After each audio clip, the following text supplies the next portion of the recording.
Hello guys, আসসালামু আলাইকুম। আজকে রেসিপি কলার মোছা দিয়ে ইলিশ মাছের ঝোল। এখানে একটা ইলিশ মাছ আর একটা কলার মোছা নিয়েছি। এখন আমি এগুলো কেটে নিব।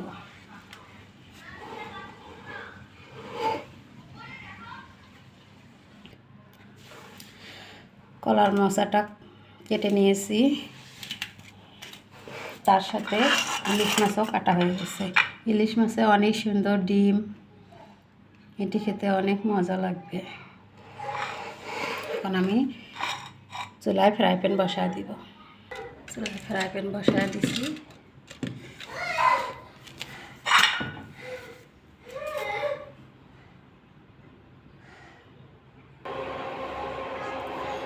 ফ্রাই প্যানে এখন তেল দিয়ে দিব। তেল দিয়ে নিলাম।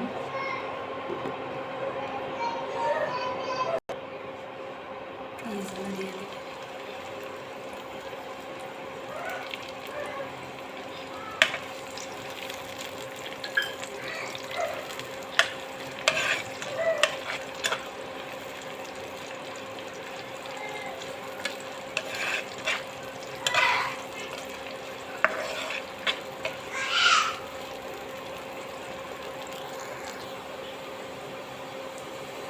পেঁয়াজগুলো ভাজা ভাজা হয়ে গেছে।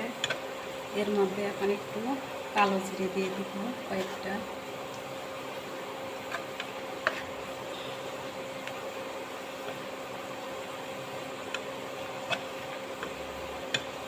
তারপরে লবণ, হলুদ, মরিচের গুঁড়ি, জিরার গুঁড়ি সবগুলো উপকরণ একসাথে আমি এখন দিয়ে দেব।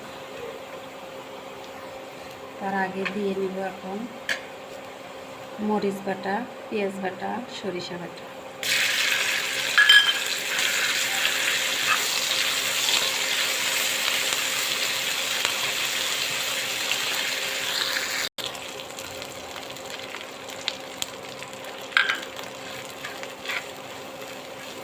এখন মিশিয়ে একটু এর মধ্যে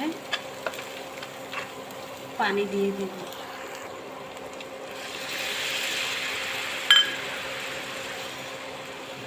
নেড়ে চেড়ে ঢেকে দিয়ে দেব। ঢাকনাটা খুলে নিলাম। এর মধ্যে এখন মাছগুলো দিয়ে দেব।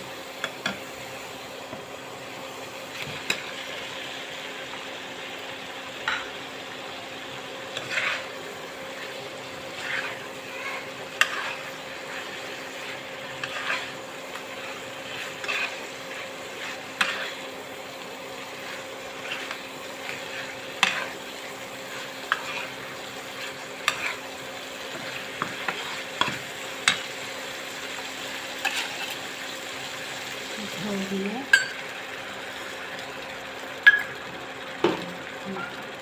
ঢাকনা দিয়ে ঢেকে দেব।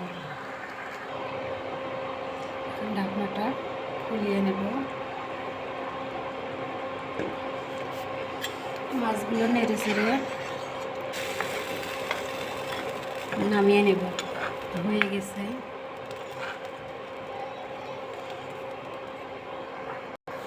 কত সুন্দর লোভনীয় খাবার। এখন এর মধ্যে দিয়ে দেব ধুয়ে রাখা কলার মোছা।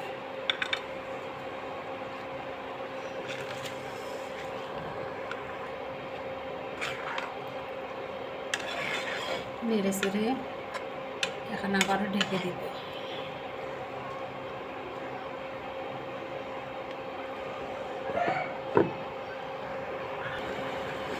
ঢাকনাটা উঠিয়ে নিলাম।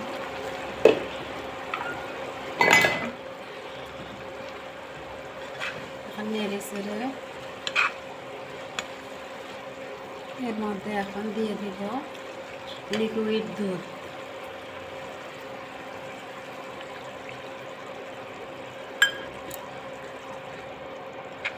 কলার মোছায় অনেক আয়রন আছে। যাদের আয়রনের অভাব তারা এই কলার মোছা খাবেন, কিংবা বাচ্চাদের আয়রনের অভাব হলে এই কলার মোছা খাওয়াবেন।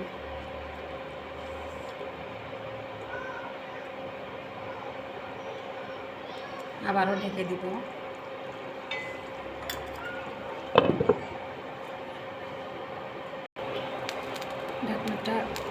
কষিয়ে নিব নাড়াচাড়া করে। এর মধ্যে আমার কিছু সবজি দিয়ে দিব, সেটা হচ্ছে লাউ পাতা, ধনে পাতা আর হচ্ছে টমেটো কুচি।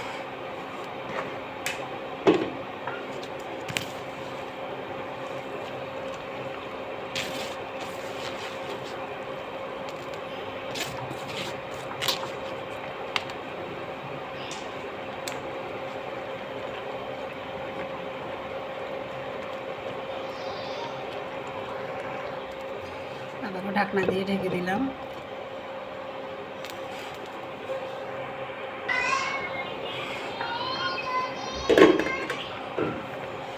আমার ভিডিওটা যদি ভালো লাগে তাহলে আপনার একটা লাইক, কমেন্ট, শেয়ার করে দিবেন।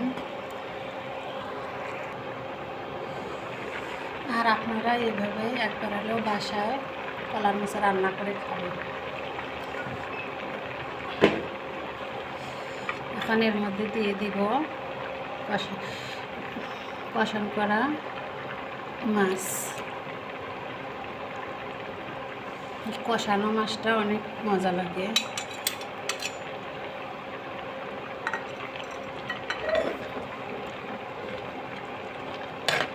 আমার রান্নাটা প্রায় শেষের দিকে।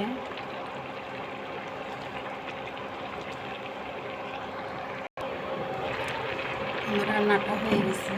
এর উপর ভেজে রাখা একটু জিরার গুঁড়ি দিয়ে নেব।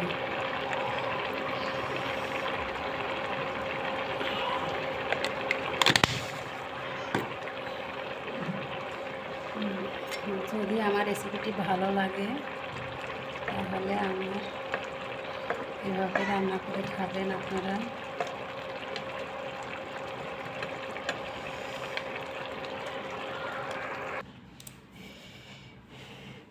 হয়ে গেছে। আমার রেসিপিটা যদি ভালো লেগে থাকে তাহলে সাবস্ক্রাইব করে বেল বাটনে ক্লিক করে দিবেন। খোদা হাফেজ।